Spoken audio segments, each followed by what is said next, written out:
और असीं उत्थे जांदे रहे हां। बाकी सरकारां दा अपना एक एजेंडा हुंदा। असीं ਜਿਹੜੀ ਮੇਰੀਆਂ ਲਿਖਤਾਂ ਜਿਹੜੀਆਂ ਸਾਡੀਆਂ ਮੇਰੇ ਵਰਗਿਆਂ ਦੀ ਲਿਖਤਾਂ ਜਿਹੜੀਆਂ ਉਹ ਕਦੇ ਵੀ ਸਰਕਾਰ ਦੇ ਹੱਕ ਵਿੱਚ ਨਹੀਂ ਭੁਗਤਦੀਆਂ। ਇਹ ਤਾਂ ਗੱਲ ਪੱਕੀ ਆ, ਕਿਉਂਕਿ ਅਸੀਂ ਜਿਹੜੀ ਗੱਲ ਕਰਨੀ ਆ ਸਮਾਜ ਦੀ ਗੱਲ ਕਰਨੀ ਆ। ਸਮਾਜ ਦੇ ਵਿੱਚ ਜੋ ਸਰਕਾਰ ਗਲਤ ਕਰ ਰਹੀ ਆ, ਜੋ ਸਰਕਾਰ ਦੀਆਂ ਨਾਕਾਮੀਆਂ, ਜੋ ਸਰਕਾਰ ਦਾ ਢਿੱਲਾਪਣ ਆ ਇਹਨਾਂ ਲੋਕਾਂ ਨੂੰ ਲੈ ਕੇ ਅਸੀਂ ਉਹਨਾਂ 'ਤੇ ਕੁਐਸਚਨ ਪੁੱਟ ਕਰਦੇ ਹਾਂ, ਉਹਨਾਂ 'ਤੇ ਪ੍ਰਸ਼ਨ ਕਰਦੇ ਹਾਂ। ਪਾਸੇ ਜਿਹੜੇ ਬੈਠੇ ਨੇ ਹਨ ਦਵਾਰਕਾ ਭਾਰਤੀ ਜੀ। ਗੱਲਬਾਤ ਸ਼ੁਰੂ ਕਰਨ ਤੋਂ ਪਹਿਲਾਂ ਦੱਸ ਦੇਵਾਂ ਕਿ ਦਵਾਰਕਾ ਭਾਰਤੀ ਜੀ ਪੇਸ਼ੇ ਤੋਂ ਜੁੱਤੀਆਂ ਵੇਚਦੇ ਵੀ ਨੇ, ਜੁੱਤੀਆਂ ਦੀ ਰਿਪੇਅਰ ਕਰਦੇ ਨੇ, ਯਾਨੀ ਕਿ ਜੁੱਤੀਆਂ ਨੂੰ ਗੰਢਦੇ ਨੇ। ਲੋਕ ਇਹਨਾਂ ਦੇ ਕੋਲ ਜੁੱਤੀਆਂ ਲੈ ਕੇ ਆਉਂਦੇ ਨੇ, ਜੁੱਤੀਆਂ ਠੀਕ ਵੀ ਕਰਦੇ ਨੇ, ਨਵੀਆਂ ਵੀ ਜੁੱਤੀਆਂ ਵੇਚਦੇ ਨੇ। ਪਰਿਵਾਰਕ ਗ੍ਰਸਤ ਜੀਵਨ ਦੇ ਵਿੱਚ ਵੀ ਬੱਝੇ ਹੋਏ ਨੇ। ਬਾਕੀ ਇਹਨਾਂ ਦੇ ਪਰਿਵਾਰ ਬਾਰੇ ਵੀ ਗੱਲਾਂ ਬਾਤਾਂ ਕਰਾਂਗੇ, ਪਰ ਇਹਨਾਂ ਨੇ ਆਪਣੇ ਕਿੱਤੇ ਦੇ ਨਾਲ ਨਾਲ ਆਪਣੇ ਸ਼ੌਕ ਨੂੰ ਪਾਲਿਆ, ਪਿਆਰ ਕੀਤਾ ਕਲਮ ਨੂੰ, ਪਿਆਰ ਕੀਤਾ ਕਾਗਜ਼ ਨੂੰ, ਪਿਆਰ ਕੀਤਾ ਕਿਤਾਬਾਂ ਨੂੰ, ਪਿਆਰ ਕੀਤਾ ਇਸ਼ਕ ਕੀਤਾ ਸਾਹਿਤ ਨੂੰ। ਹਾਂ, ਮੇਰੀ ਵੈਸੇ ਜਿਹੜੀ ਸਕੂਲੀ ਸਿੱਖਿਆ ਜਿਹੜੀ ਹੈਗੀ ਆ ਉਹ ਮੈਟ੍ਰਿਕ ਤੱਕ ਹੈ ਜੀ। ਹਾਂ ਬਿਲਕੁਲ ਬਿਲਕੁਲ, ਇਹਦੇ ਵਿੱਚ ਕੋਈ ਸ਼ੱਕ ਨਹੀਂ ਹੈ। ਆਦਮੀ ਆਪਣੀ ਉਮਰ ਦੇ ਹਿਸਾਬ ਨਾਲ ਜਿਹੜਾ ਆਪਣਾ ਉਹ ਰਾਹ ਚੁਣਦਾ ਹੈ, ਆਪਣੇ ਵਿਚਾਰ ਚੁਣਦਾ ਹੈ। ਅਤੇ ਜਿਹੜੇ ਮੇਰੇ ਵਿਚਾਰ ਰਹੇ ਆ ਉਹ ਸ਼ੁਰੂ ਤੋਂ ਹੀ, ਬਚਪਨ ਤੋਂ ਹੀ ਜੇ ਮੈਂ ਕਹਿ ਲਵਾਂ, ਔਰ ਅੱਜ ਤੱਕ ਪੁਸਤਕਾਂ ਦੇ ਨਾਲ, ਸ਼ਬਦਾਂ ਦੇ ਨਾਲ, ਕਲਮ ਦੇ ਨਾਲ ਅਤੇ ਕਿਤਾਬਾਂ ਦੇ ਨਾਲ ਜਿਹੜਾ ਮੇਰਾ ਰਾਬਤਾ ਲਗਾਤਾਰ ਰਿਹਾ।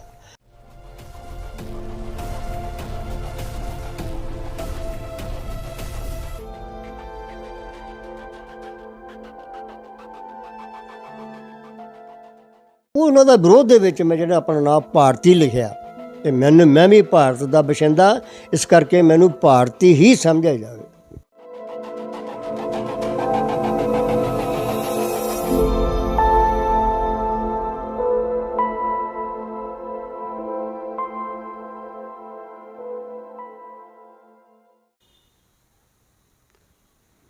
ਪੰਜਾਬ ਵਲੌਗਸ ਪੇਜ ਦੇਖ ਰਹੇ तमाम ਦਰਸ਼ਕਾਂ ਦਾ ਮੈਂ ਤੁਹਾਡਾ ਦੋਸਤ ਗੋਬਿੰਦਜੀਤ ਸਿੰਘ ਕਰਦਾ ਹਾਂ ਸਵਾਗਤ।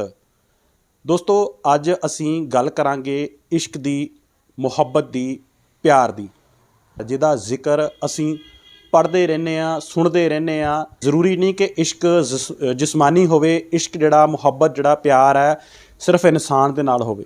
ਬਹੁਤ ਸਾਰੇ ਦੁਨੀਆ ਦੇ ਉੱਤੇ ਅਜਿਹੇ ਇਨਸਾਨ ਆਏ ਜਿਨ੍ਹਾਂ ਨੇ ਇਸ਼ਕ ਕੀਤਾ, ਮੁਹੱਬਤ ਕੀਤਾ, ਕਿਸੇ ਕੁਦਰਤ ਦੀ ਵਸਤੂ ਦੇ ਨਾਲ, ਕਿਸੇ ਨੇ ਧਨ ਦੌਲਤ ਦੇ ਨਾਲ। ਪਰ ਤੁਸੀਂ ਸੋਚ ਰਹੇ ਹੋਵੋਗੇ ਕਿ ਅੱਜ ਗੱਲ ਤਾਂ ਮੈਂ ਇਸ਼ਕ ਦੀ ਕਰ ਰਿਹਾ, ਮੁਹੱਬਤ ਦੀ ਕਰ ਰਿਹਾ, ਪਿਆਰ ਦੀ ਕਰ ਰਿਹਾ, ਪਰ ਮੇਰੇ ਨਾਲ ਸੱਜੇ ਪਾਸੇ ਦੀ ਸਕਰੀਨ ਦੇ ਉੱਤੇ ਤੁਸੀਂ ਦੇਖ ਰਹੇ ਹੋ ਕਿ ਇੱਕ ਬਜ਼ੁਰਗ ਬੈਠੇ ਨੇ। ਹੁਣ ਤੁਸੀਂ ਸੋਚ ਰਹੇ ਹੋਵੋਗੇ ਕਿ ਇਸ਼ਕ, ਮੁਹੱਬਤ, ਪਿਆਰ ਦਾ ਜ਼ਿਕਰ, ਪਰ ਨਾਲ ਬੈਠੇ ਨੇ ਬਜ਼ੁਰਗ, ਅਤੇ ਮੇਰੇ ਨਾਲ ਪਈਆਂ ਨੇ ਬਹੁਤ ਸਾਰੀਆਂ ਕਿਤਾਬਾਂ, ਅਤੇ ਪਿੱਛੇ ਇੱਕ ਅਲਮਾਰੀ ਪਈ ਹੈ ਜਿਹੜੀ ਕਿਤਾਬਾਂ ਦੇ ਨਾਲ ਭਰੀ ਹੋਈ ਹੈ। ਦੇ ਉੱਪਰ ਵੀ ਕਿਤਾਬਾਂ ਜਿਹੜੀਆਂ ਨੇ ਤਕਰੀਬਨ ਸੈਂਕੜੇ ਕਿਤਾਬਾਂ ਹੋਣਗੀਆਂ। ਆਸੇ ਪਾਸੇ ਵੀ ਜਿਹੜੀਆਂ ਕਿਤਾਬਾਂ ਨੇ, ਕਾਗਜ਼ ਹੈ, ਕਲਮ ਹੈ, ਅਤੇ ਨਾਲ ਦੀ ਨਾਲ ਦੁਕਾਨ ਹੈ ਜਿੱਥੇ ਅਸੀਂ ਬੈਠੇ ਹੋਏ ਹਾਂ। ਇਹ ਦੁਕਾਨ ਹੈ ਜੁੱਤੀਆਂ ਦੀ ਦੁਕਾਨ। ਇੱਥੇ ਨਵੀਆਂ ਜੁੱਤੀਆਂ ਜਿਹੜੀਆਂ ਨੇ, ਵੱਖ-ਵੱਖ ਪ੍ਰਕਾਰ ਦੇ ਜੋੜੇ ਜਿਹੜੇ ਨੇ ਉਹ ਮਿਲਦੇ ਨੇ। ਹੁਣ ਹੋਰ ਉਤਸੁਕਤਾ ਤੁਹਾਡੀ ਵੱਧ ਗਈ ਹੋਣੀ ਹੈ। ਉਤਸੁਕਤਾ ਨੂੰ ਖਤਮ ਕਰੀਏ।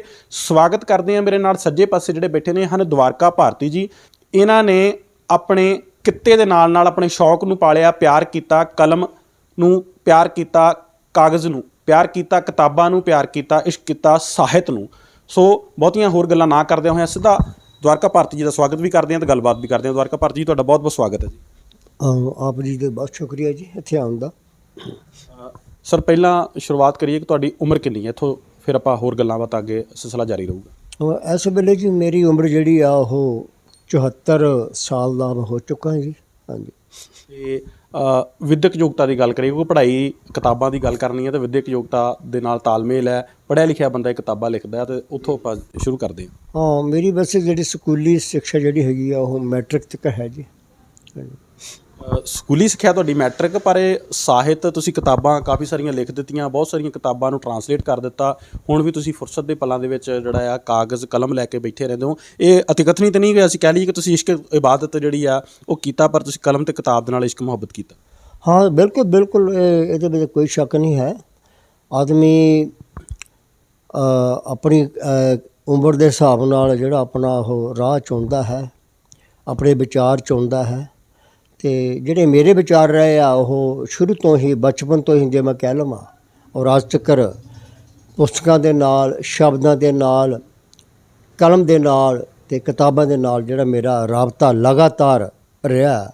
ਚਾਹੇ ਮੈਂ ਬਾਹਰ ਹੋਵਾਂ, ਚਾਹੇ ਘਰ ਹੋਵਾਂ, ਚਾਹੇ ਕਿਤੇ ਵੀ ਹੋਵਾਂ, ਤੇ ਘਰ 'ਚ ਵੀ ਮੈਂ ਜਿਹੜੀ ਮੇਰੀ ਪੁਸਤਕਾਂ ਜਿਹੜੀਆਂ ਉਹ ਮੇਰੇ ਕੋਲ ਰਹਿੰਦੀਆਂ ਹਰ ਵੇਲੇ, ਤਾਂ ਕਿ ਜਦੋਂ ਮੈਂ ਚਾਹਾਂ ਉਹਨਾਂ ਨੂੰ ਪੜ੍ਹ ਸਕਾਂ, ਜਦੋਂ ਮੈਂ ਚਾਹਾਂ ਉਹਨਾਂ ਦੇ ਵਿੱਚੋਂ ਆਪਣੀ ਜ਼ਿੰਦਗੀ ਦੇ ਵਰਕੇ ਜਿਹੜੇ ਆਪਣੇ ਫੋਲ ਸਕਾਂ। ਸ਼ੁਰੂਆਤ ਕਿੱਥੋਂ ਹੁੰਦੀ ਹੈ? ਨਾਮ ਤੁਹਾਡਾ ਦਵਾਰਕਾ ਭਾਰਤੀ, ਕੀ ਕਾਗਜ਼ੀ ਤੇ ਪਰਿਵਾਰਕ ਨਾਮ ਇਹੀ ਹੈ ਜਾਂ ਭਾਰਤੀ ਤੁਹਾਡਾ ਤੁਖੱਲਸ ਹੈ? ਹਾਂ, ਵੈਸੇ ਜਿਹੜਾ ਮੇਰਾ ਘਰੇਲੂ ਨਾਂ ਹੈਗਾ ਜੀ ਉਹ ਸਾਡੇ ਜਿਹੜੇ ਘਰ ਦੇ ਬੁਲਾਉਂਦੇ ਸੀ ਉਹ ਮੇਰਾ ਨਾਂ ਗੁਰਮੇਲ ਹੈ, ਪਰ ਸਕੂਲ ਦੇ ਵਿੱਚ ਜਿਹੜਾ ਮੇਰਾ ਨਾਂ ਉਹ ਦਵਾਰਕਾ ਦਾਸ। ਅਤੇ ਮੈਂ ਇਸੇ ਆਧਾਰ 'ਤੇ ਜਿਹੜਾ ਜਦੋਂ ਮੈਂ ਲਿਖਣਾ ਸ਼ੁਰੂ ਕੀਤਾ ਕਵਿਤਾਵਾਂ ਜਾਂ ਕਵਿਤਾ ਜਾਂ ਲੇਖ ਜਾਂ ਹੋਰ, ਅਤੇ ਉਹਦੇ ਵਿੱਚ ਜਿਹੜਾ ਮੇਰਾ ਪੈਨ ਨੇਮ ਜਿੱਦਾਂ ਅੰਗਰੇਜ਼ੀ 'ਚ ਆਪਾਂ ਕਹਿੰਦੇ ਆ ਉਹ ਮੈਂ ਦਵਾਰਕਾ ਭਾਰਤੀ ਲਾਇਆ। ਅਤੇ ਮੈਂ ਵੀ ਭਾਰਤ ਦਾ ਬਸ਼ਿੰਦਾ, ਇਸ ਕਰਕੇ ਮੈਨੂੰ ਭਾਰਤੀ ਹੀ ਸਮਝਿਆ ਜਾਵੇ। ਇਹ ਸੀ ਤੁਹਾਡੇ ਨਾਮ ਦਾ ਹਿੱਸਾ ਹੈ। ਇਸ ਗੱਲ ਬਾਰੇ ਵੀ ਚਰਚਾ ਕਰਾਂਗੇ ਆਖਿਰ ਦੇ ਵਿੱਚ ਕਿ ਦਲਿਤ, ਕਿਉਂਕਿ ਅੱਜ ਕੱਲ੍ਹ ਸ਼ਬਦ ਬੜਾ ਸੁਰਖੀਆਂ ਦੇ ਵਿੱਚ ਹੈ, ਚੋਣਾਂ ਦਾ ਮਾਹੌਲ ਪੂਰਾ ਸਰਗਰਮ ਹੈ, ਲੀਡਰ ਵੱਡੇ ਵੱਡੇ ਦਾਅਵੇ ਵਾਅਦੇ ਕਰ ਰਹੇ ਨੇ, ਅਤੇ ਇਸ ਵਾਰੀ ਦਲਿਤਾਂ ਨੂੰ ਲੁਭਾਉਣ ਦੇ ਲਈ ਮੇਰਾ ਖਿਆਲ ਸਭ ਤੋਂ ਵੱਧ ਕੋਸ਼ਿਸ਼ਾਂ ਇਸ ਵਾਰੀ ਹੋ ਰਹੀਆਂ ਨੇ, ਉਸ 'ਤੇ ਵੀ ਚਰਚਾ ਕਰਾਂਗੇ। ਪਰਿਵਾਰ ਵੱਲੋਂ ਜਿਹੜਾ ਹੁੰਗਾਰਾ ਸ਼ੁਰੂ ਤੋਂ ਬਚਪਨ ਫਿਰ ਜਵਾਨੀ, ਕਿਉਂਕਿ ਤੁਸੀਂ ਦੱਸਿਆ ਕਿ ਤੁਸੀਂ ਬਚਪਨ ਤੋਂ ਹੀ ਜਿਹੜਾ ਇਸ ਪਾਸੇ ਨੂੰ ਲੱਗ ਗਏ ਸੀ, ਕਿਤਾਬਾਂ ਪੜ੍ਹਨ ਦਾ ਸ਼ੌਂਕ ਜਿਹੜਾ ਆ ਤੁਹਾਡੇ ਅੰਦਰ ਜਾਗ ਗਿਆ ਸੀ।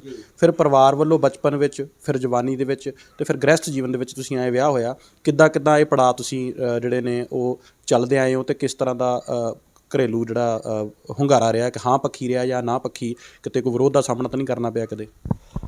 ਉਹ ਨਹੀਂ, ਬਸ ਇਸ ਤਰ੍ਹਾਂ ਤਾਂ ਕੋਈ ਨਹੀਂ। ਬਚਪਨ ਦੇ ਵਿੱਚ ਸਾਡੇ ਪਿਤਾ ਜੀ ਜ਼ਰੂਰ ਸਾਡੇ ਨਾਲ, ਮੇਰੇ ਨਾਲ ਖਫਾ ਰਹਿੰਦੇ ਸੀ ਵੀ ਮੈਂ ਜਿਹੜੀਆਂ ਸਕੂਲ ਦੀਆਂ ਪੁਸਤਕਾਂ ਘੱਟ ਪੜ੍ਹਦਾ, ਅਤੇ ਜਿਹੜੀਆਂ ਮੇਰੇ ਦੂਸਰਾ ਲਿਟਰੇਚਰ ਆ ਲਿਖਿਆ ਜਾ ਰਿਹਾ ਹਿੰਦੀ 'ਚ ਚਾਹੇ ਪੰਜਾਬੀ 'ਚ ਉਹ ਮੈਂ ਜ਼ਿਆਦਾ ਪੜ੍ਹ ਰਿਹਾ। ਅਤੇ ਕਈ ਵਾਰੀ ਮੇਰੇ ਨਾਲ ਉਹ ਮੈਨੂੰ ਇਹ ਵੀ ਕਹਿ ਦਿੰਦੇ ਸੀ, ਕਾਕਾ ਤੂੰ ਆਪਣੀ ਪੜ੍ਹਾਈ ਜਿਹੜੀ ਆ ਇਹ ਵਿੱਚ ਮੁਸ਼ਕਿਲ ਕਰ ਰਿਹਾ ਤੂੰ, ਅਤੇ ਤੂੰ ਆਪਣੇ ਸਕੂਲ ਦੀਆਂ ਪੁਸਤਕਾਂ ਪੜ੍ਹਿਆ ਕਰ। ਪਰ ਮੇਰੇ ਵਿੱਚ ਬਚਪਨ ਤੋਂ ਹੀ ਜਿਹੜੀ ਪੜ੍ਹਨ ਦੀ ਲਗਨ ਸੀ, ਕੁਛ ਵੀ ਮਿਲਦਾ ਸੀ ਉਹ ਪੜ੍ਹਦਾ ਸੀ, ਚਾਹੇ ਉਹ ਧਾਰਮਿਕ ਆ, ਚਾਹੇ ਗੈਰ ਧਾਰਮਿਕ ਆ, ਚਾਹੇ ਉਹ ਸਾਹਿਤਕ ਆ। ਸੋ ਘਰੇਲੂ ਇੰਨਾ ਹੋਇਆ। ਉਸ ਤੋਂ ਬਾਅਦ ਸਾਡੇ ਜਿਹੜਾ ਵਿਆਹ ਹੋਇਆ, ਵਿਆਹ ਦੇ ਵਿੱਚ ਮੈਂ ਜੋ ਉਹਨਾਂ ਦਿਨਾਂ 'ਚ ਮੈਂ ਆਪਣੇ ਇੱਕ ਸਰਕਾਰੀ ਨੌਕਰੀ ਕਰ ਰਿਹਾ ਸੀ, ਅਤੇ ਨਾਲ ਮੇਰੀ ਫੈਮਿਲੀ ਸੀ, ਮੇਰੀ ਮਿਸਿਸ, ਸਾਡਾ ਨਵਾਂ ਵਿਆਹ ਹੋਇਆ ਸੀ, ਅਤੇ ਉੱਥੇ ਵੀ ਆਪਾਂ 2 ਜਣੇ ਹੁੰਦੇ ਸੀਗੇ। ਅਤੇ ਮੈਂ ਉੱਥੇ ਵੀ ਮੇਰਾ ਰੂਟੀਨ ਇਹ ਰਿਹਾ ਵੀ ਮੈਂ ਮੈਗਜ਼ੀਨ ਜਾਂ ਕਿਤਾਬਾਂ ਜਿਹੜੀਆਂ ਮੈਂ ਉਹ ਜ਼ਿਆਦਾ ਰੁਚੀ ਸੀ ਮੇਰੀ ਪੜ੍ਹਨ ਦੇ ਵਿੱਚ। ਅਤੇ ਮੇਰੇ ਘਰੋਂ ਉਹ ਹਮੇਸ਼ਾ ਹੀ ਕਹਿਣਾ ਵੀ ਮੈਂ ਐਡੀ ਦੂਰੋਂ ਚੱਲ ਕੇ ਤੁਹਾਡੇ ਕੋਲ ਮੈਂ ਆਏ ਅਤੇ ਅਸੀਂ ਆਏ ਹਾਂ ਮੈਂ, ਅਤੇ ਤੁਸੀਂ ਮੇਰੇ ਨਾਲ ਗੱਲ ਘੱਟ ਵੱਧ ਕਰਦੇ ਆ, ਅਤੇ ਕਿਤਾਬਾਂ ਨਾਲ ਤੁਹਾਡਾ ਰਾਬਤਾ ਜ਼ਿਆਦਾ। ਅਤੇ ਉਹ ਕਈ ਵਾਰੀ ਮੇਰੇ ਕੋਲ ਕਿਤਾਬ ਹੱਥੋਂ ਖੋਹ ਕੇ ਵੀ ਸਿੱਟ ਦਿੰਦੀ ਹੁੰਦੀ ਸੀ। ਸੋ ਇਸ ਤਰ੍ਹਾਂ ਦੇ ਬਾਕੀ ਇਸ ਤੋਂ ਜ਼ਿਆਦਾ ਕੋਈ ਮੇਰੇ ਨਾਲ ਕੋਈ ਇੱਦਾਂ ਦੀ ਕੋਈ ਗੱਲ ਨਹੀਂ ਹੋਈ।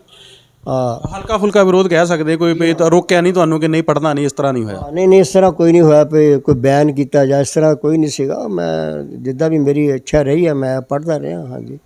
ਅਤੇ ਯਾਨੀ ਕਿ ਕਹਿ ਸਕਦੇ ਕਿ ਰਲਵਾਂ ਮਿਲਵਾਂ ਹੁੰਗਾਰਾ ਜਿਹੜਾ ਪਰਿਵਾਰ ਵੱਲੋਂ ਉਹ ਮਿਲਦਾ ਸੀਗਾ? ਬਿਲਕੁਲ ਇੱਦਾਂ ਦੀ ਕੋਈ ਨਹੀਂ, ਸਖਤੀ ਨਹੀਂ ਸੀ ਕੋਈ ਵੀ, ਤੁਸੀਂ ਬਿਲਕੁਲ ਨਹੀਂ ਕੋਈ ਕਿਤਾਬ ਪੜ੍ਹਨੀ ਹੈ। ਹਾਂਜੀ। ਪਾਲਣਾ ਸੀ ਬਚਪਨ ਦੀ ਗੱਲ, ਥੋੜ੍ਹੀ ਜਿਹਾ ਬਚਪਨ ਤੋਂ ਲੈ ਕੇ ਜਵਾਨੀ ਤਾਂ ਇਸ ਪੜਾਅ ਦੇ ਵਿੱਚ ਦਰਮਿਆਨ ਜਿਹੜਾ ਵਿਚਲਾ ਸਮਾਂ ਸੀ, ਖਲਾਅ ਸੀ ਇੱਕ, ਕਿਤਾਬਾਂ ਖਰੀਦਣੀਆਂ। ਹੁਣ ਤਾਂ ਸਾਰਾ ਕੁਝ ਔਨਲਾਈਨ ਆ ਗਿਆ, ਕਿਤਾਬਾਂ ਪੁਸਤਕਾਂ ਵੀ ਔਨਲਾਈਨ PDF ਫਾਈਲਾਂ ਮਿਲ ਜਾਂਦੀਆਂ। ਉਸ ਸਮੇਂ 'ਚ ਇਹ ਸਹੂਲੀਅਤ ਨਹੀਂ ਸੀ। ਫਿਰ ਉਹ ਕਿਵੇਂ ਮੈਨੇਜ ਕਰਦੇ ਸੀ? ਘਰ ਦੇ ਪੈਸੇ ਦੇ ਦਿੰਦੇ ਸੀ, ਆਸਾਨੀ ਸੀ, ਜਾਂ ਪਰਿਵਾਰਕ ਪਿਛੋਕੜ ਕਿਹੋ ਜਿਹਾ ਸੀ? ਕਿਸ ਤਰ੍ਹਾਂ ਤੁਸੀਂ ਆਪਣਾ ਜਿਹੜਾ ਸ਼ੌਕ ਆ, ਜਿਹੜੀ ਉਹ ਪਿਆਸ ਸੀਗੀ, ਉਸ ਨੂੰ ਕਿਸ ਤਰ੍ਹਾਂ ਉਹਦੀ ਪੂਰਤੀ ਕਰਦੇ ਸੀ? ਹਾਂ, ਉਹ ਜਿਸ ਤਰ੍ਹਾਂ ਮੈਂ ਤੁਹਾਨੂੰ ਆਪਾਂ ਗੱਲ ਕੀਤੀ ਹੈ ਵੀ ਆਪਾਂ ਬਚਪਨ ਤੋਂ ਜਿਹੜਾ ਮੇਰੇ ਪੜ੍ਹਨ ਦਾ ਇੱਕ ਨਸ਼ਾ ਸੀ, ਇੱਕ ਤਰ੍ਹਾਂ ਦਾ ਕਹਿ ਲਓ ਵੀ ਜਿੱਦਾਂ ਮੈਂ ਐਡਿਕਟਡ ਹੁੰਦਾ ਜਾਂ ਜਿੱਦਾਂ ਨਸ਼ੇ ਵਾਲਾ ਬੰਦਾ, ਉਸ ਤਰ੍ਹਾਂ ਮੇਰਾ ਹਿਸਾਬ ਕਿਤਾਬ ਸੀ। ਅਤੇ ਮੈਂ ਬਚਪਨ ਦੇ ਵਿੱਚ ਪੈਸੇ ਪੂਸੇ ਦੀ ਤਾਂ ਬਹੁਤ ਕਮੀ ਸੀ, ਅਤੇ ਸਾਡੇ ਪਿਤਾ ਜੀ ਦੁਕਾਨਦਾਰੀ ਕਰਦੇ ਹੋਏ ਟੱਬਰ ਬੜਾ ਸੀਗਾ। ਅਤੇ ਮੈਂ ਜਿਹੜੇ ਸਾਡੇ ਸ਼ਹਿਰ ਦੇ ਵਿੱਚ ਇੱਕ ਕੁਆੜੀਆ ਹੁੰਦਾ ਸੀਗਾ, ਅੱਜ ਕੱਲ੍ਹ ਸ਼ਾਇਦ ਨਹੀਂ ਹੈ ਉਹ, ਅਤੇ ਉਹਦੇ ਕੋਲ ਮੈਂ ਜਾਣਾ ਅਤੇ ਉਹਦੇ ਕੋਲ ਪੁਰਾਣੇ ਮੈਗਜ਼ੀਨ ਜਿਹੜੇ ਹਿੰਦੀ ਦੇ ਮੈਗਜ਼ੀਨ ਸੀਗੇ, ਅਤੇ ਉਹ ਲੈ ਕੇ ਆਉਣੇ ਆ, 10-10, 20-20 ਲੈ ਆਉਣੇ ਰੱਦੀ ਦੇ ਭਾਅ 'ਤੇ। ਅਤੇ ਮੈਂ ਉਹਨਾਂ ਨੂੰ ਪੜ੍ਹ ਕੇ ਹੀ ਆਪਣੀ ਜਿਹੜੀ ਇੱਛਾ ਜਿਹੜੀ ਉਹਦੀ ਪੂਰਤੀ ਕਰਦਾ ਹੁੰਦਾ ਸੀਗਾ। ਅਤੇ ਉਸ ਤੋਂ ਬਾਅਦ ਆਪਾਂ ਜਿਹੜੇ ਫਿਰ ਪੜ੍ਹਾਈ 'ਚ ਆ ਗਏ ਹਾਂ, ਅਤੇ ਉਸ ਵੇਲੇ ਫਿਰ ਜਿਹੜੀ ਸਾਡੇ ਸ਼ਹਿਰੋਂ ਅਸੀਂ ਜਿਹੜੀ ਦੁਕਾਨਾਂ ਉਹਨਾਂ ਦੇ ਨਾਲ ਨੋਵਲ ਕਿਰਾਏ 'ਤੇ ਮਿਲਦੇ ਹੁੰਦੇ ਸੀਗੇ। ਅੱਜ ਕੱਲ੍ਹ ਦਾ ਟਰੈਂਡ ਘੱਟ ਵਾ, ਤੇ ਉਹ ਨੋਵਲ ਮੈਂ ਕਿਰਾਏ 'ਤੇ ਲਿਆਣੇ 10 ਪੈਸੇ ਰੋਜ਼ ਦੇ ਜਾਂ 25 ਪੈਸੇ ਇੱਦਾਂ ਕੋਈ ਰੇਟ ਸੀਗਾ। ਤੇ ਉਹ ਲਿਆ ਕੇ ਮੈਂ ਮਤਲਬ ਪੜ੍ਹਨਾ। ਤੇ ਉਸੇ ਤਰ੍ਹਾਂ ਫਿਰ ਮੈਂ ਜਿਸ ਤਰ੍ਹਾਂ ਜੋਬ ਚਲੇ ਗਿਆ, ਆਪਣੀ ਨੌਕਰੀ ਵੀ ਚਲਾ ਗਿਆ ਹਿਮਾਚਲ ਪ੍ਰਦੇਸ਼ ਦੇ ਵਿੱਚ। ਤੇ ਉੱਥੇ ਵੀ ਮੈਂ ਜਿਹੜੀਆਂ ਪੁਸਤਕਾਂ ਸੀ, ਉੱਥੇ ਵੀ ਦੁਕਾਨਾਂ ਸੀਗੀਆਂ ਕਿਰਾਏ 'ਤੇ ਨੋਵਲ ਵਗੈਰਾ ਕਿਤਾਬਾਂ ਦਿੰਦੇ ਉੱਥੇ, ਮੈਗਜ਼ੀਨ ਵਗੈਰਾ ਉਹ ਲਿਆ ਕੇ ਪੜ੍ਹਨੇ ਮੈਂ। ਸੋ ਇਹ ਕੋਈ ਅੱਡਾ ਕੋਈ ਮੇਰੀ ਆਪਣੀ ਜਿਹੜੀ ਪੈਸੇ ਦੀ ਤੰਗੀ ਆ ਜਾਂ ਛੁੱਟੀ ਆ, ਉਹ ਮੇਰੇ ਬਹੁਤ ਆੜੇ ਨਹੀਂ ਆਈ। ਆਪਾਂ ਕੋਈ ਨਾ ਕੋਈ ਰਾਹ ਜਿਹੜਾ ਉਹ ਲੱਭਦੇ ਰਹੇ ਹਾਂ। ਇੱਕ ਜਿਹੜਾ ਅੱਜ ਕੱਲ੍ਹ ਦੀ ਜਵਾਨੀ ਹੈ, ਯੂਥ ਹੈ, ਯੁਵਾ ਆ, ਜਾਂ ਕਈ ਵਡੇਰੀ ਉਮਰ ਦੇ ਵਿੱਚ ਵੀ ਅਕਸਰ ਕਈ ਬਹਾਨੇ ਕੱਢਦੇ ਨੇ, ਜਾਂ ਕਹਿ ਲਈਏ ਕਈ ਵਾਰੀ ਮਜਬੂਰੀਆਂ ਵੀ ਆ ਜਾਂਦੀਆਂ, ਬਹਾਨੇ ਨਾ ਵੀ ਆਪਾਂ ਸ਼ਬਦ ਵਰਤੀਏ, ਕਈ ਵਾਰੀ ਮਜਬੂਰੀਆਂ ਆ ਵੀ ਜਾਂਦੀਆਂ ਨੇ।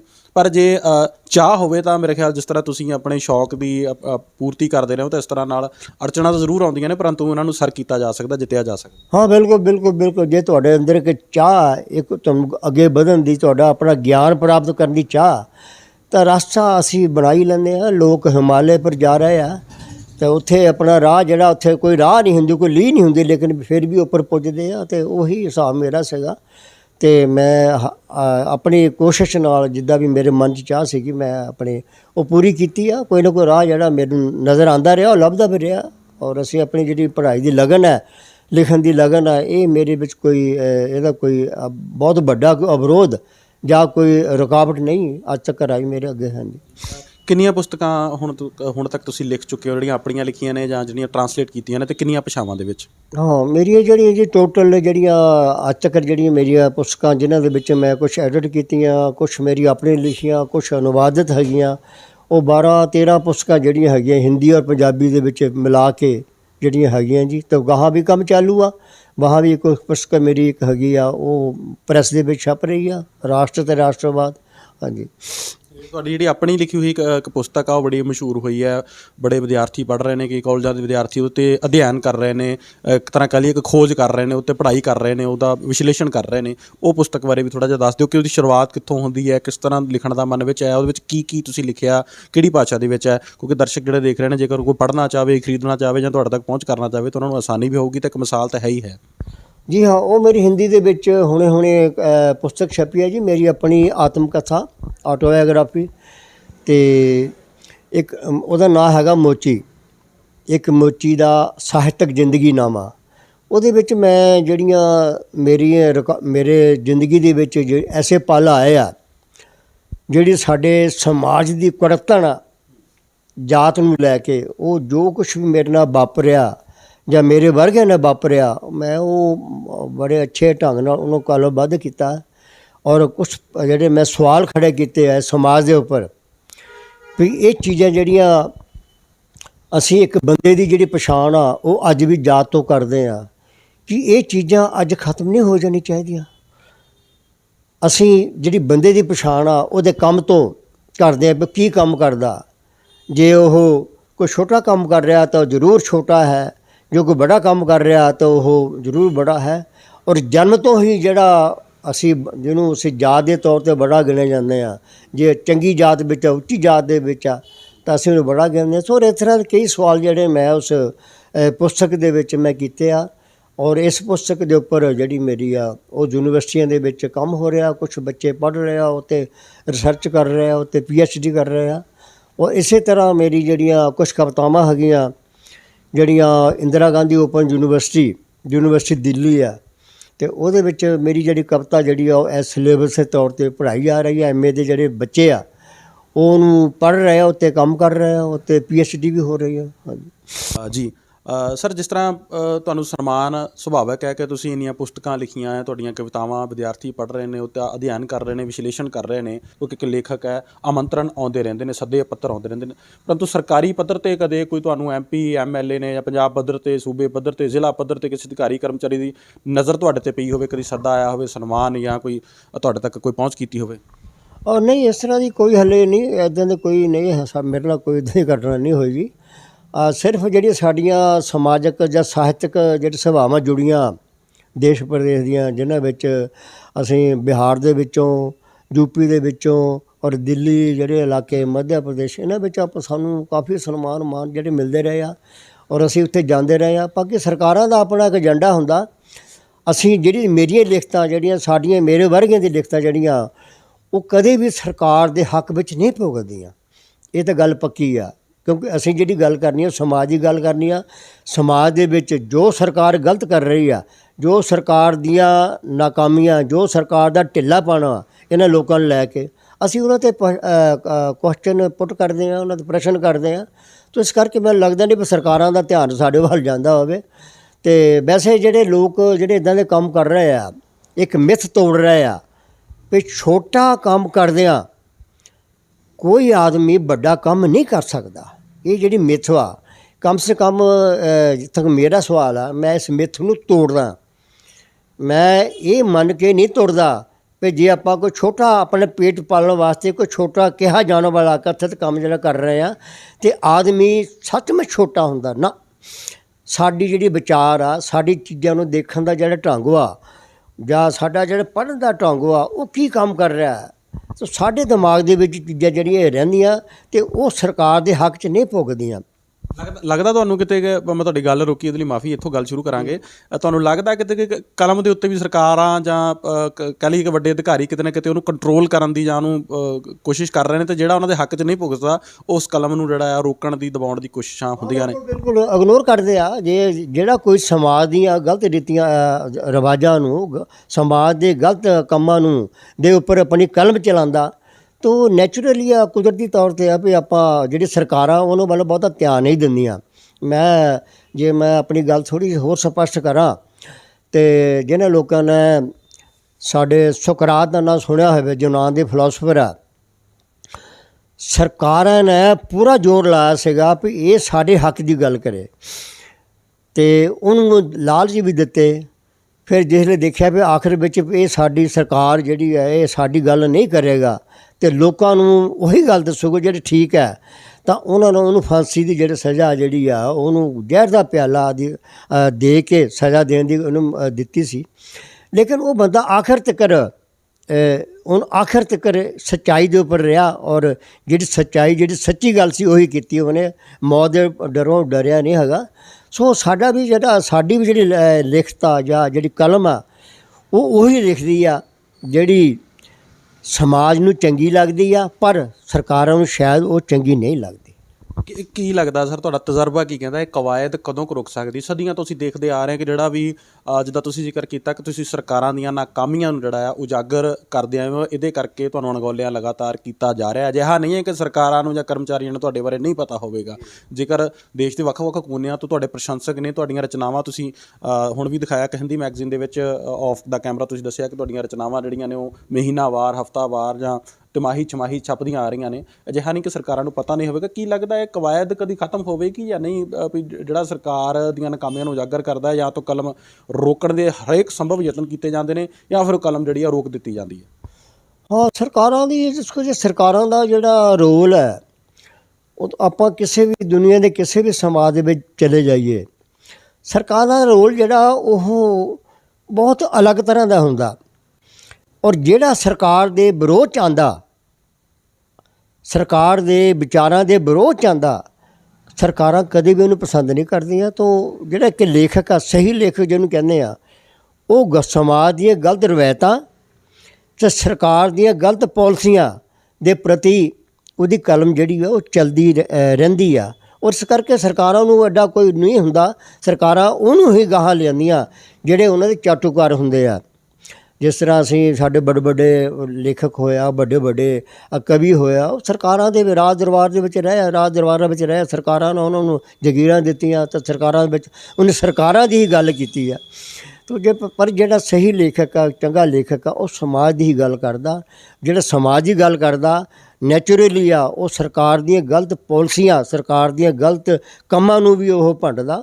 ਇਸ ਕਰਕੇ ਸਰਕਾਰਾਂ ਦਾ ਜਿਹੜਾ ਰੋਲ ਹੈ ਉਹ ਕਦੇ ਵੀ ਜਿਹੜਾ ਸਮਾਜ ਦੇ ਪ੍ਰਤੀ ਜਿਹੜਾ ਉਹ ਪੂਰੀ ਤਰ੍ਹਾਂ ਨਹੀਂ ਢੁਕਦਾ ਹੈ। ਹਾਂਜੀ। ਆਪਾਂ ਇਹ ਕਹਿ ਲਈਏ ਵੈਸੇ ਤਾਂ ਹਰ ਖੇਤਰ ਦੇ ਵਿੱਚ ਹਾਲਾਤ ਅੱਜ ਕੱਲ੍ਹ ਇਹੋ ਜਿਹੇ ਬਣੇ ਹੋਏ ਨੇ, ਪਰ ਖੈਰ ਅਸੀਂ ਸਾਰਿਆਂ ਨੂੰ ਇੱਕੋ ਮਾਲਾ ਦੇ ਵਿੱਚ ਨਹੀਂ ਪਰੋਸ ਸਕਦੇ। ਪਰ ਜੇ ਗੱਲਬਾਤ ਕਰੀਏ ਸਾਹਿਤ ਦੀ ਜਾਂ ਕਲਮ ਦੀ ਖਾਸ ਕਰਕੇ, ਕਿਉਂਕਿ ਕਲਮ ਬਹੁਤ ਖੇਤਰਾਂ ਦੇ ਨਾਲ ਜੁੜੀ ਹੋਈ ਹੈ, ਸਾਹਿਤ ਦੇ ਨਾਲ ਜੁੜੀ ਹੋਈ ਹੈ। ਗੀਤਕਾਰ ਲਿਖਦੇ ਨੇ, ਪੱਤਰਕਾਰ ਲਿਖਦੇ ਨੇ, ਮੈਗਜ਼ੀਨ ਨਾਵਲ ਦੇ ਵਿੱਚ ਕਹਾਣੀਆਂ ਲਿਖੀਆਂ ਜਾਂਦੀਆਂ ਨੇ, ਸ਼ੇਰੋ ਸ਼ਾਇਰੀ ਗਜ਼ਲਾਂ ਲਿਖੀਆਂ ਜਾਂਦੀਆਂ ਨੇ, ਜਿਹਦੇ ਵਿੱਚ ਕਿਤੇ ਨਾ ਕਿਤੇ ਸਰਕਾਰਾਂ ਦਾ ਜ਼ਿਕਰ ਵੀ ਆ ਜਾਂਦਾ। ਤੁਹਾਨੂੰ ਕੀ ਲੱਗਦਾ ਕਿ ਜਦੋਂ ਸਾਹਿਤ ਦੇ ਖੇਤਰ ਦੇ ਵਿੱਚ ਕੋਈ ਨਵਾਂ ਚਿਹਰਾ ਆਉਂਦਾ ਜਾਂ ਕੋਈ ਪੁਰਾਣਾ ਵੀ ਹੈ, ਉਹਨੂੰ ਲੱਗਦਾ ਨਹੀਂ ਕਿ ਇੱਕ ਰਾਹ ਚੁਣਨਾ ਪੈਂਦਾ, ਕਿ ਇੱਕ ਰਸਤਾ ਜਿਹੜਾ ਮੁਸ਼ਕਿਲਾਂ, ਔਕੜਾਂ, ਗਰੀਬੀ, ਗੁਰਬਤ ਅਤੇ ਹੋਰ ਬਹੁਤ ਸਾਰੀਆਂ ਅਨੇਕਾਂ ਔਕੜਾਂ ਜੇ ਅਸੀਂ ਜ਼ਿਕਰ ਕਰਨ ਲੱਗੀਏ ਤਾਂ ਮੇਰੇ ਖਿਆਲ ਸਮਾਂ ਥੋੜ੍ਹਾ ਹੋ ਜਾਏਗਾ। ਅਤੇ ਇੱਕ ਪਾਸੇ ਰਸਤਾ ਜਿਹੜਾ ਉਹ ਇਹ ਹੈ ਕਿ ਤੁਸੀਂ ਸਰਕਾਰਾਂ ਪੱਖੀ ਵੱਡੇ ਅਧਿਕਾਰੀਆਂ ਦੇ ਪੱਖ ਦੇ ਵਿੱਚ ਲਿਖਦੇ ਜਾਓ ਅਤੇ ਉਹਨਾਂ ਦੀ ਜਿਹੜੀ ਦੌਲਤ ਅਤੇ ਸ਼ੌਹਰਤ ਦੇ ਵਿੱਚ ਘੰਟਿਆਂ ਦੇ ਵਿੱਚ ਵਾਧਾ ਹੁੰਦਾ ਜਾਂਦਾ। ਉਹ ਨਹੀਂ, ਵੈਸੇ ਤਾਂ ਦੇਖੋ ਜੀ, ਜਿਹੜੇ ਇੱਦਾਂ ਦੇ ਲੇਖਕ ਆ ਜਾਂ ਇੱਦਾਂ ਦੀ ਕਲਮ ਆ ਜਿਹੜੀ ਉਹ ਸਰਕਾਰਾਂ ਦੇ ਨਾਲ ਚੱਲਦੀ ਆ, ਉਹ ਬਹੁਤ ਦੇਰ ਜਿੰਦਾ ਨਹੀਂ ਰਹਿੰਦੀ। ਅਤੇ ਕਲਮ ਉਹੀ ਜਿੰਦੀ ਰਹਿੰਦੀ ਆ ਜਿਹੜੀ ਲੋਕਾਂ ਦੇ ਹੱਕ 'ਚ ਲਿਖਦੀ ਆ, ਲੋਕਾਂ ਦੇ ਦੁੱਖ ਦਰਦ ਦੀ ਗੱਲ ਕਰਦੀ ਆ, ਲੋਕਾਂ ਦੀ ਭਲਾਈ ਦੀ ਗੱਲ ਕਰਦੀ ਆ, ਲੋਕ ਕੀ ਚਾਹੁੰਦੇ ਆ ਉਹਦੀ ਗੱਲ ਕਰਦੀ ਆ। ਕਲਮ ਤਾਂ ਉਹੀ ਜਿੰਦੀ ਰਹਿੰਦੀ ਆ। ਮੈਂ ਉਹ ਇੱਕ ਕਿਸੇ ਨੇ ਕਿਹਾ, ਕਹਿੰਦਾ ਤਲਵਾਰ ਸੇ ਨਹੀਂ ਡਰਤੇ ਹੋ, ਯਾਨੀ ਕਿ ਮੈਂ ਇਹ ਦੱਸਣ ਦੀ ਕੋਸ਼ਿਸ਼ ਵਿੱਚ ਹਾਂ ਵੀ ਜਿਹੜੀ ਕਲਮ ਆ ਉਹ ਤਲਵਾਰ ਨਾਲੋਂ ਕਿਤੇ ਵੱਡੀ ਹੁੰਦੀ ਆ। तलवार से नहीं डरते हो, कहीं आपकी जेब में कलम तो नहीं। यानी कि ਜਿਹੜੀ ਕਲਮ ਦੀ ਧਾਰ ਹੈ ਉਹ ਤਲਵਾਰ ਨਾਲੋਂ ਬਹੁਤ ਤਿੱਖੀ ਹੁੰਦੀ ਆ। ਔਰ ਸਮੇਂ ਦੀ ਮੰਗ, ਸਮਾਂ ਇਹ ਦੱਸਦਾ ਅੱਜ ਤੱਕ ਸਰਕਾਰਾਂ ਸਭ ਤੋਂ ਜ਼ਿਆਦਾ ਉਸ ਕਲਮ ਤੋਂ ਡਰਦੀਆਂ ਜਿਹੜੀ ਕਲਮ ਸਰਕਾਰ ਦੇ ਖਿਲਾਫ ਹੈ, ਜਿਹੜੀ ਕਲਮ ਸਰਕਾਰ ਦੇ ਰਵੱਈਏ ਦੇ ਖਿਲਾਫ ਹੈ, ਜਿਹੜੀ ਕਲਮ ਸਰਕਾਰ ਨੂੰ ਦੱਸਦੀ ਆ ਵੀ ਤੁਸੀਂ ਇੱਥੇ ਗਲਤ ਆ। ਸੋ ਇਸ ਕਰਕੇ ਇਹ ਰੁਝਾਨ ਜਿਹੜਾ ਉਹ ਤੱਕ ਚੱਲਦਾ ਹੀ ਰਹਿਣਾ। ਸੱਚੇ ਲੋਕ ਦੁਨੀਆ ਵਿੱਚ ਪੈਦਾ ਹੁੰਦੇ ਰਹਿਣੇ ਆ ਔਰ ਉਹਨਾਂ ਲੋਕਾਂ ਨੇ ਆਪਣੇ ਹੱਥ 'ਚ ਕਲਮ ਲੈ ਕੇ ਉਹਨਾਂ ਦਾ ਵਿਰੋਧ ਕਰਦੇ ਹੀ ਰਹਿਣਾ ਹੈ। ਜਿਸ ਤਰ੍ਹਾਂ ਅਸੀਂ ਗੁਰੂ ਨਾਨਕ ਦੇਵ ਜੀ ਦੀ ਹੁਣ ਗੱਲ ਕਰੀਏ, ਉਹਨਾਂ ਨੇ ਸਮੇਂ ਦੀਆਂ ਸਰਕਾਰਾਂ ਦਾ ਪੂਰਾ ਵਿਰੋਧ ਕੀਤਾ, ਸਮੇਂ ਦੀਆਂ ਸਰਕਾਰਾਂ ਦਾ, ਸਮੇਂ ਦੇ ਰਿਵਾਜ਼ਾਂ ਦਾ ਉਹਨੇ ਪੂਰੀ ਤਰ੍ਹਾਂ ਵਿਰੋਧ ਕੀਤਾ। ਇਸੇ ਤਰ੍ਹਾਂ ਹੋਰ ਸਾਡੇ ਕੋਲ ਬਹੁਤ ਲੇਖਕ ਆ, ਲਿਖਾਰੀ ਆ, ਜਿਨ੍ਹਾਂ ਨੇ ਜਿਹੜੇ ਲੋਕ ਆਪਣੇ ਕਲਮ ਦੇ ਜ਼ਰੀਏ ਸਰਕਾਰਾਂ ਦਾ ਪੂਰਾ ਵਿਰੋਧ ਕੀਤਾ। ਜਾਂਦੇ ਜਾਂਦੇ ਜਿਹੜੇ ਕਈ ਨਵੇਂ ਚਿਹਰੇ ਲੇਖਣੀ ਦੇ ਖੇਤਰ ਵਿੱਚ, ਚਾਹੇ ਉਹ ਸਾਹਿਤ ਹੈ, ਚਾਹੇ ਉਹ ਪੱਤਰਕਾਰਤਾ ਹੈ, ਚਾਹੇ ਉਹ ਕੋਈ ਹੋਰ, ਕਿਉਂਕਿ ਕਲਮ ਵੀ ਕਈ ਜਗ੍ਹਾ ਕੰਮ ਆ ਜਾਂਦੀ ਹੈ, ਹੱਥ ਕਈ ਜਗ੍ਹਾ ਲਿਖਦਾ, ਕਈ ਵਿਸ਼ਿਆਂ ਬਾਰੇ ਲਿਖਿਆ ਜਾ ਸਕਦਾ, ਛੋਹਿਆ ਜਾ ਸਕਦਾ। ਬਹੁਤ ਸਾਰੇ ਚਿਹਰੇ ਜਿਹੜੇ ਨੇ ਉਹ ਕਈ ਵਾਰੀ ਡਰ ਭੈ ਵਾਲੀ ਸਥਿਤੀ ਦੇ ਵਿੱਚ ਰਹਿੰਦੇ ਨੇ ਕਿ ਅਸੀਂ ਜੇ ਸਿਸਟਮ ਦੇ ਖਿਲਾਫ ਆਵਾਜ਼ ਚੁੱਕਾਂਗੇ ਤਾਂ ਸਾਡਾ ਨੁਕਸਾਨ ਹੋ ਸਕਦਾ ਹੈ, ਅਸੀਂ ਦੌਲਤ ਅਤੇ ਸ਼ੋਹਰਤ ਤੋਂ ਵੰਚਿਤ ਨਾ ਰਹਿ ਜਾਈਏ, ਵਾਂਝੇ ਨਾ ਰਹਿ ਜਾਈਏ, ਸਾਡਾ ਕੋਈ ਜਾਨੀ ਮਾਲੀ ਜਾਂ ਆਰਥਿਕ ਨੁਕਸਾਨ ਨਾ ਹੋਵੇ। ਅੱਜ ਕੱਲ੍ਹ ਮਾਹੌਲ ਜਿਹੋ ਜਿਹਾ, ਉਹਨਾਂ ਨੂੰ ਕੀ ਸੁਨੇਹਾ ਦੇਣਾ ਚਾਹੋਗੇ? ਹਾਂ, ਵੈਸੇ ਦੇਖੋ ਜੀ, ਜ਼ੁਲਮ ਦੇ ਖਿਲਾਫ ਹਮੇਸ਼ਾ ਹੀ ਜਿਹੜੀ ਕੋਈ ਨਾ ਕੋਈ ਕਲਮ ਉੱਠਦੀ ਰਹੀ ਆ।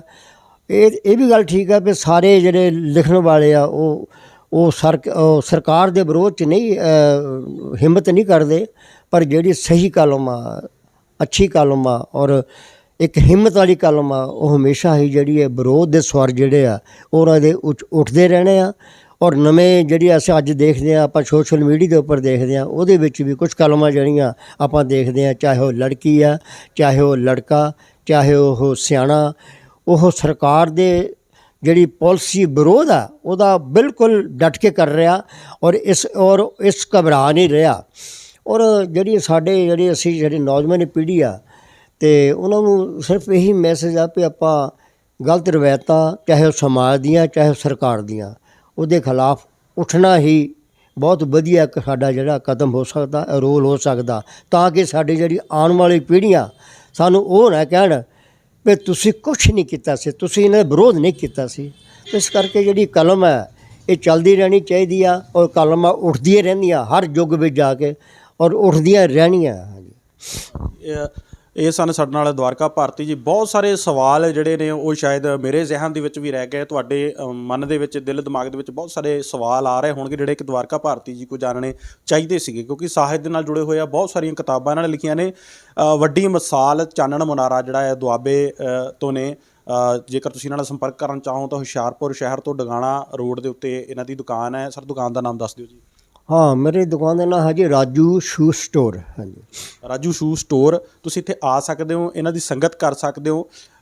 ਜਿਹੜਾ ਇਹਨਾਂ ਦਾ ਸੈਟਅਪ ਹੈ, ਦੁਕਾਨ ਦੀ ਐਂਟਰੀ ਦੇ ਉੱਤੇ ਜੁੱਤੀਆਂ ਦੀ ਰਿਪੇਅਰ ਵੀ ਕਰਦੇ ਨੇ, ਵੇਚਦੇ ਵੀ ਨੇ, ਪਰੰਤੂ ਜ਼ਿਆਦਾ ਸਮਾਂ ਕਿਉਂਕਿ ਹੁਣ ਪਰਿਵਾਰਕ ਜੀਵਨ ਦੇ ਵਿੱਚ ਬੱਚੇ ਨੇ, ਬੱਚੇ ਜਵਾਨ ਨੇ, ਕੰਮਾਂ ਕਾਰਾਂ ਦੇ ਵਿੱਚ ਸੈੱਟ ਨੇ, ਤਾਂ ਇਹ ਫੁਰਸਤ ਦੇ ਪਲਾਂ ਦੇ ਵਿੱਚ ਤੁਹਾਨੂੰ ਅਕਸਰ ਕਾਗਜ਼ ਦੇ ਉੱਤੇ ਕੁਛ ਸ਼ਬਦ ਉਕਰਦੇ ਹੋਏ, ਕੋਈ ਨਾ ਕੋਈ ਲੇਖਣੀ ਲਿਖਦੇ ਹੋਏ ਦਿਖਾਈ ਦੇ ਜਾਣਗੇ। ਅਤੇ ਇਹਨਾਂ ਕੋਲ ਦੁਪਹਿਰ ਤੋਂ ਬਾਅਦ ਬੱਚੇ ਜਦੋਂ ਸਕੂਲ ਤੋਂ ਆਉਂਦੇ ਨੇ ਜਾਂ ਪੜ੍ਹਨ ਦਾ ਜਦੋਂ ਉਹਨਾਂ ਦਾ ਮਨ ਕਰਦਾ, ਤਾਂ ਆਪਣੇ ਕਿਤਾਬ ਲੈ ਕੇ ਤੁਸੀਂ ਇਹਨਾਂ ਦੇ ਕੋਲ ਸ਼ਾਮ ਨੂੰ ਕੁਝ ਬੱਚੇ ਬੈਠੇ ਵੀ ਦਿਖਾਈ ਦੇਵੋਗੇ, ਤਾਂ ਉਹਨਾਂ ਦੇ ਮਾਪੇ ਵੀ ਬੜੀ ਖੁਸ਼ੀ ਦੇ ਨਾਲ, ਚਾਅ ਦੇ ਨਾਲ ਇਹਨਾਂ ਦੇ ਕੋਲ ਭੇਜਦੇ ਨੇ, ਕਿਉਂਕਿ ਕਿਤਾਬਾਂ ਦਾ ਜ਼ਖੀਰਾ ਇਹਨਾਂ ਦੇ ਕੋਲ, ਖਜ਼ਾਨਾ ਜਿਹੜਾ ਹੈਗਾ, ਜਿਨ੍ਹਾਂ ਨੂੰ ਵੀ ਸ਼ੌਕ ਹੈ ਆਪਣੇ ਗਿਆਨ ਵਿੱਚ ਵਾਧਾ ਕਰਨ ਦਾ, ਉਹ ਆਪਣੇ ਆਸ-ਪਾਸ ਤੋਂ ਵੀ ਕਿਤਾਬਾਂ ਪੜ੍ਹ ਸਕਦੇ ਨੇ। ਅੱਜ ਕੱਲ੍ਹ ਔਨਲਾਈਨ PDF ਫਾਈਲਾਂ ਵੀ ਨੇ, ਪਰ ਤੁਸੀਂ ਇਹਨਾਂ ਦੀ ਸੰਗਤ ਵੀ ਕਰ ਸਕਦੇ ਹੋ, ਉਹਦੇ ਨਾਲ ਆ ਕੇ ਬੈਠ ਵੀ ਸਕਦੇ ਹੋ, ਗੱਲਬਾਤ ਵੀ ਕਰ ਸਕਦੇ ਹੋ। ਸਾਡੀ ਕੋਸ਼ਿਸ਼ ਤੁਹਾਨੂੰ ਕਿਹੋ ਜਿਹੀ ਲੱਗੀ, ਇਹ ਵੀ ਕਮੈਂਟ ਕਰਕੇ ਆਪਣੀਆਂ ਟਿੱਪਣੀਆਂ ਜ਼ਰੂਰ ਸਾਨੂੰ ਕਮੈਂਟ ਬਾਕਸ ਦੇ ਵਿੱਚ, ਇਨਬਾਕਸ ਦੇ ਵਿੱਚ ਭੇਜਣਾ। ਅਤੇ ਨਾਲ ਦੀ ਨਾਲ ਤੁਸੀਂ ਜਾਂਦਿਆਂ ਫੇਸਬੁੱਕ ਅਤੇ YouTube ਦੇ ਉੱਤੇ ਜੇਕਰ ਸਾਡਾ ਚੈਨਲ ਹਾਲੇ ਤੱਕ ਸਬਸਕ੍ਰਾਈਬ ਨਹੀਂ ਕੀਤਾ ਤਾਂ ਸਬਸਕ੍ਰਾਈਬ ਕਰਨਾ, ਅਤੇ ਆਪਣੇ ਦੋਸਤਾਂ ਮਿੱਤਰਾਂ ਨਾਲ ਜ਼ਰੂਰ ਸਾਂਝੀਆਂ ਕਰਨਾ,